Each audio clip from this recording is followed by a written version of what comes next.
Hello and welcome back friends, बहुत बहुत स्वागत है आपका अपने चैनल ट्रिकी समर्जित में। तो बेसिकली आज हम लोग बात करने वाले हैं एचसी वर्मा के चैप्टर 2 यानी कि फिजिक्स एंड मैथमेटिक्स का ऑब्जेक्टिव 2 क्वेश्चन के बारे में। सारे क्वेश्चन को इस वीडियो में डील करेंगे। और ऑब्जेक्टिव 2 की ये खास बात है ना कि इसमें जो क्वेश्चंस होते हैं उसमें एक से ज्यादा ऑप्शन सही हो सकते हैं, इसलिए हमें सारे चीजों को चेक करने की जरूरत है। जितने भी चीजें सबको एक एक करके हम लोगों को चेक करना पड़ेगा। कोई भी सही हो सकता है और एक से ज्यादा भी सही हो सकता है। तो कह रहा है कि एक सिचुएशन में be described by using different sets of coordinate axis having different orientation which of the following do not depend upon the orientation of the axis. यानी कि अगर एक सिचुएशन है जिसको वेक्टर के थ्रू रिप्रेजेंट कर सकते हैं और उसको different sets of coordinate axis कि डिफरेंट ओरिएंटेशन के साथ रिप्रेजेंट कर रहे हैं तो क्या क्या नहीं बदलेगा। तो देखो, वैल्यू ऑफ स्केलर कभी नहीं बदलता है, कभी डिपेंड नहीं करता है किसी भी ओरिएंटेशन के ऊपर, क्योंकि स्केलर ओरिएंटेशन का मतलब डायरेक्शन चेंज करना और स्केलर का मतलब होता है कोई भी मतलब डायरेक्शन पे डिपेंड नहीं करता है। इसलिए वैल्यू ऑफ स्केलर जो होगा वो एकदम नहीं बदलेगा, बिल्कुल सेम रहेगा। ये भी मैग्नीट्यूड है, वो भी स्केलर है, स्केलर कभी नहीं बदलता है, वो भी आपका चेंज नहीं होगा। वेक्टर, वेक्टर की बात कर लेते हैं थोड़ा सा यहाँ पे। अगर मान लेते हैं ओरिएंटेशन एक एक्सिस का कुछ इस तरीके का है,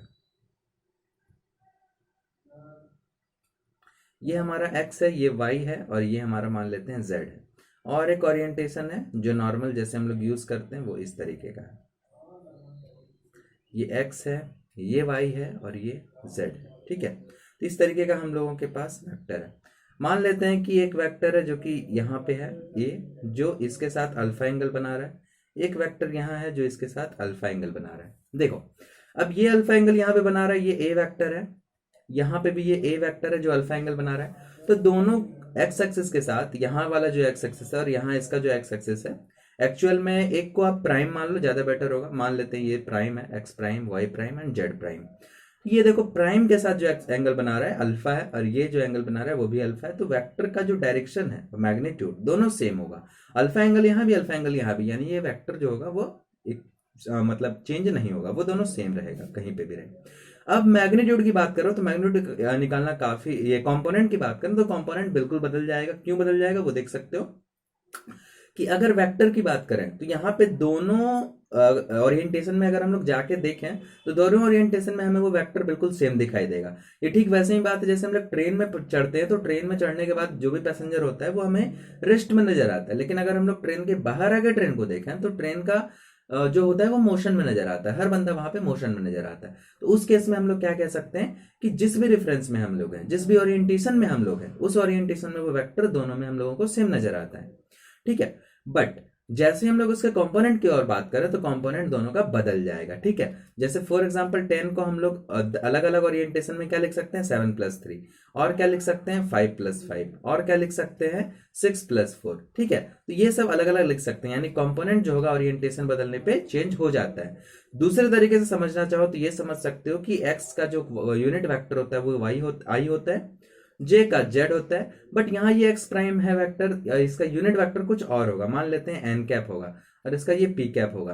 तो इसका यूनिट वेक्टर निकालेंगे तो कंपोनेंट में इसका एन कैप आ जाएगा, यहाँ पी कैप आ जाएगा। फॉर एग्जांपल इसका अगर एक्स कंपोनेंट निकालेंगे तो हमारे पास क्या आ जाएगा, ए कॉस अल्फा और एन कैप आएगा, लेकिन इसका एक्स कंपोनेंट निकालेंगे तो क्या आ जाएगा, ए कॉस अल्फा आई कैप आ जाएगा। तो देखो कंपोनेंट तो चेंज हो गया है ना। तो इस तरीके से हम लोग यहाँ पे बात कर सकते हैं। तो ये रहा आपका, जिसमें कंपोनेंट जो होता है वो चेंज हो जाएगा, वो डिपेंड करता है ओरिएंटेशन के ऊपर। तो इसका राइट आंसर हो जाएगा A, C and D. Next question के ऊपर बात करें तो c is equal to A plus D की बात कर रहा है। ठीक है, एक वेक्टर है c जो कि a प्लस बी को ऐड करने पे आया है। तो क्या गारंटी है कि जो c है वो हमेशा ग्रेटर हो a से? कोई गारंटी नहीं है, ये बिल्कुल गलत है। मतलब कभी ऐसा नहीं कह सकते कि ऑलवेज ग्रेटर होगा या ऑलवेज इक्वल होगा या कभी इक्वल नहीं होगा, ऐसा बात तो कह ही नहीं सकते हम लोग वेक्टर के तौर पे। फॉर एग्जाम्पल मान लो एक वेक्टर कुछ इस तरीके का है, ये ए वेक्टर है, एक वेक्टर कुछ इस तरीके का है, ये बी वेक्टर है। इसका रिजल्टेंट निकालेंगे तो क्या हो जाएगा, resultant total A plus B अगर निकालना चाहेंगे तो क्या होगा। ठीक है, ये रिजल्टेंट निकालोगे तो कुछ इस तरीके का वेक्टर आएगा जो कि सी होगा। तो एक्चुअल में ये अभी बी से भी बड़ा है और ए से भी बड़ा है। ठीक है, बट अगर बात करें कुछ इस तरीके का, अगर ए वेक्टर है और ये बी वेक्टर है, तो अभी अगर हम लोग सी वेक्टर निकालेंगे तो कुछ इस तरीके का वेक्टर निकलेगा, सी, है ना। यहाँ देखो अभी ये ए से बड़ा है लेकिन सी से छोटा है, तो यहाँ पे ऑलवेज इक्वल टू भी नहीं हो सकता, क्योंकि ये इक्वल करेंगे तो ये दोनों को ऐड करने के बाद इक्वल आ सकता है। ये देखो यहाँ से यहाँ तक, और ये अगर यहाँ से यहाँ तक करेंगे तो ये दोनों इक्वल आएगा, लेकिन ऑलवेज इक्वल जो लिख दिया वो गलत कर दिया। मे भी इक्वल लिखता तो ये ऑप्शन सही हो जाता। कुल मिला के बात ये है कि अगर सी का मैग्नीट्यूड की बात करें तो वो ए से छोटा भी हो सकता है, और अगर हम लोग यही वाली सिचुएशन को, इस वाली सिचुएशन को इंटरचेंज कर दें, इसको हम लोग बी बना दें और इसको ए बना दें, इसको बी बना दें और इसको ए बना दें, तो देखो ये अभी बी से छोटा हो गया और ए से बड़ा हो गया, है ना। तो इस केस में ये पॉसिबल है कि कभी ये ए से छोटा हो जाएगा, कभी ये ए से बड़ा हो जाएगा, बी से छोटा हो जाएगा, ऐसा कह सकते हो। यहाँ पे जो ऑप्शन होगा वो ऑप्शन नंबर बी आपका सही होगा। नेक्स्ट सवाल पे आते हैं, क्वेश्चन नंबर 3, जो कि कह रहा है कि let an angle between two non zero vector A and B is 120 degree. दो वेक्टर है A and B and the angle between both are 120। तो देखो बोल रहे हैं कि इसका जो रिजल्टेंट है सी, रिजल्टेंट निकाल लेते हैं पहले, जो कि सी है। तो रिजल्टेंट का फॉर्मूला क्या होता है, मैग्नीट्यूड ऑफ ए का square plus magnitude of B का स्क्वायर और plus 2ab cos theta. Okay, तो ये स्क्वायर रूट को इधर कर देते हैं, ज्यादा बेटर रहेगा। ये हमारा हो जाएगा मैग्नीट्यूड ऑफ ए का square plus magnitude of B का स्क्वायर और प्लस 2ab cos थीटा। अगर a माइनस बी की बात करें, a माइनस बी से ही सभी को कंपेयर किया जा रहा है, तो हम लोग a माइनस बी का निकाल लेते हैं मैग्नीट्यूड। और अच्छा हुआ कि हम लोग स्क्वायर लगा दे, तो इधर हम लोगों को रूट लगाने का जरूरत नहीं पड़ेगा।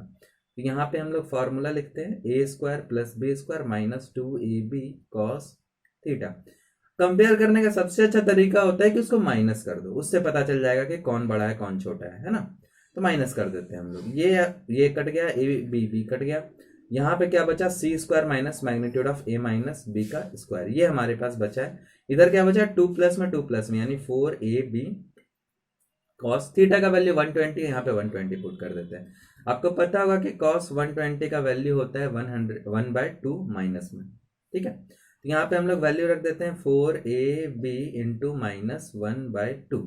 ये 2 से ये 2 कट गया, 4 बार में 2 बार में, तो माइनस 2ab इसका आंसर आ रहा है। इसका क्या पता चल रहा है आपको इससे, कि magnitude of a minus B है वो बड़ा होगा, क्योंकि निगेटिव में आंसर आ रहा है ना, तो c हमेशा यहाँ पे छोटा हो जाएगा, तो c लेस देन हो जाएगा a प्लस बी, ठीक है। ये बड़ा होगा क्योंकि छोटे में बड़ा को घटा रहे, माइनस में आंसर आ रहा है। तो यहाँ पे आप ये मत सोचना कि ये माइनस डायरेक्शन को दिखा रहा है, क्योंकि हम लोग ने डायरेक्शन का पहले ही हटा दिया है, मैग्नीट्यूड का साइन लगा के मैग्नीट्यूड आ जाता है तो डायरेक्शन हट जाएगा। यहाँ पे सिर्फ मैग्नीट्यूड की बात करेंगे, तो ये लेस वाला ऑप्शन हमारा सही होगा। Option number B is the right answer of this सवाल। चलिए नेक्स्ट क्वेश्चन की तरफ बढ़ते हैं। 4 नंबर में कह रहा है कि x component of resultant of several vector. मान लेते हैं कि बहुत सारे वेक्टर को हम लोगों ने ऐड करा है, ठीक है। मान लेते हैं बहुत सारे वेक्टर को ऐड किए हैं, तो हमारा आर वेक्टर आ गया रिजल्टेंट। तो रिजल्टेंट को हम लोग ऐसा लिख सकते हैं R X plus R Y, ये आई कैप और ये जे कैप। तो बहुत सारे जब वेक्टर को ऐड करना रहता है तो हम लोग क्या करते हैं, उसका सारा एक्स कंपोनेंट को ऐड करके एक्स कंपोनेंट बना देते हैं और वाई कंपोनेंट को ऐड करके वाई कंपोनेंट बना देते हैं। तो पहला ऑप्शन तो हमारा सही है कि एक्स कंपोनेंट क्या होगा रिजल्टेंट का, सारा एक्स कंपोनेंट को ऐड करके लिख सकते हैं। बट अगर बोल रहे हैं कि दूसरा कि may be smaller than the sum of magnitude of vectors, तो मैग्नीट्यूड का क्या निकाल लेंगे, आर का मैग्नीट्यूड कैसे निकलेगा, किसी भी वेक्टर का मैग्नीट्यूड निकालने के लिए उसका कंपोनेंट को स्क्वायर करके ऐड करो और उसका स्क्वायर रूट निकाल देते हैं ना। तो ये हमारा इसका मैग्नीट्यूड हो जाएगा। बोल रहा है कि ये जो x होगा, यानी ये जो x कंपोनेंट होगा वो इससे छोटा होगा, यानी मैग्नीट्यूड ऑफ r जो होगा वो बड़ा होगा और rx छोटा होगा। तो बिल्कुल भाई होगा ही, क्योंकि इसमें कुछ ऐड हो रहा है, देखो ry ऐड हो रहा है तब जाके ये आ रहा है, तो ये तो छोटा होगा ही, कंफर्म है। फिर बोल रहा है नहीं अब बड़ा होगा, ये कैसे होगा भाई, अभी छोटा तुरंत प्रूफ किया तुरंत बड़ा, तो ये तो बिल्कुल गलत है। फिर बोल रहा है may be equal to the, हाँ इक्वल हो सकता है, क्योंकि इसमें अगर ये ऐड हो रहा है जो, वो अगर 0 के बराबर हो जाए, y कंपोनेंट हो ही नहीं, तो ये 0 के बराबर हो जाएगा और ये rx मैग्नीट्यूड ऑफ r के बराबर हो जाएगा, ठीक है। तो इस केस में हम लोग कह सकते हैं कि इक्वल हो सकता है। इसका जो राइट आंसर होगा वो होगा ए, बी एंड डी। चलिए नेक्स्ट क्वेश्चन की तरफ बढ़ते हैं, क्वेश्चन नंबर 5। तो हमारा ये कह रहा है कि क्या मैग्नीट्यूड ऑफ वेक्टर जो होगा वो ए बी ग्रेटर होगा, इक्वल होगा। अच्छा ठीक है, देखो मैग्नीट्यूड ऑफ ए क्रॉस करते हैं मैग्नीट्यूड ऑफ बी, तो इसका क्या आंसर आएगा, magnitude of A magnitude of B sine theta. अब देखो अगर हम लोग साइन थीटा अगर 1 के बराबर ले लें, थीटा इज इक्वल टू 90 लेंगे तो ये 1 के बराबर हो जाएगा। तो इस केस में इसका आंसर क्या होगा, ये 1 हो जाएगा, तो ए बी इंटू 1, यानी ये ए बी आ जा रहा है। ठीक है, यानी अगर 1 ले रहे हैं तो ये ए बी आ जा रहा है और ए बी के इक्वल आ जा रहा है, यानी ये आंसर सही हो सकता है। दूसरे में बात करा है लेस देन 1, तो मान लेते हैं कि साइन थीटा का वैल्यू हम लोग ले लेते हैं 1/2 ले लेते हैं। थीटा का वैल्यू अगर 30 होता है तो ये 1/2 हो जाता है। यहाँ पे देखो बात करें तो ये ए बी क्या हो जाएगा, साइन थीटा के बदले हो जाएगा 1/2, और ये देखो ए बी बाई 2 जो कि ए बी से छोटा है, ए बी का आधा है, ये छोटा है, यानी लेस देन ए बी भी आ सकता है इसका प्रोडक्ट। ठीक है, तो ये हम यहाँ पे ए क्रॉस बी निकाल रहे हैं, आपको पता होना चाहिए ये सब ए क्रॉस बी है। अगर हम लोग साइन थीटा का वैल्यू 0 ले लें, थीटा का वैल्यू अगर 0 लेंगे तो साइन थीटा भी 0 हो जाएगा। इस केस में अगर ए बी निकाल लें तो ए बी इंटू 0 हो जाएगा, जो कि 0 के बराबर होता है, और यानी कि ये 0 के बराबर भी हो सकता है, लेकिन ग्रेटर के बराबर कभी नहीं होगा। क्यों? क्योंकि साइन थीटा का वैल्यू जो होता है वो 1 से बड़ा होता ही नहीं है।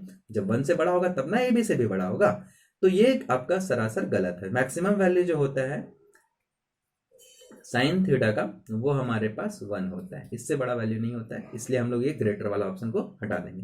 तो ये था आज का सेशन, और आज आपको आई थिंक कुछ ना कुछ सीख जरूर मिला होगा इस वीडियो से। तो मिलते हैं फिर नए वीडियो में, तब तक के लिए till then take care, bye bye and keep watching.